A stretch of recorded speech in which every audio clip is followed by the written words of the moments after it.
فرمایا کہ مجھ سے دعا مانگو، میں تمہاری دعائیں قبول کروں گا۔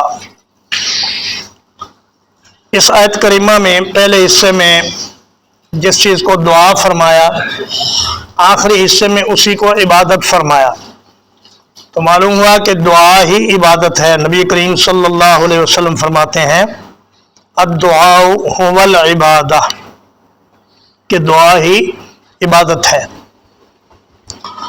اور دعا جو مانگتا ہے وہ جس سے دعا مانگتا ہے اس کے بارے میں یہ عقیدہ رکھتا ہے کہ یہ شخصیت ما فوق الاسباب میری مدد کرنے پر قادر ہے، وہ ہر وقت مجھے دیکھ رہا ہے، ہر وقت میری بات سن رہا ہے، اور میں جہاں بھی ہوں، بحر و بر میں یا فضاؤں میں یا پہاڑوں میں یا زیر زمین، وہ ہر جگہ میری مدد کرنے کی قدرت اور طاقت رکھتا ہے۔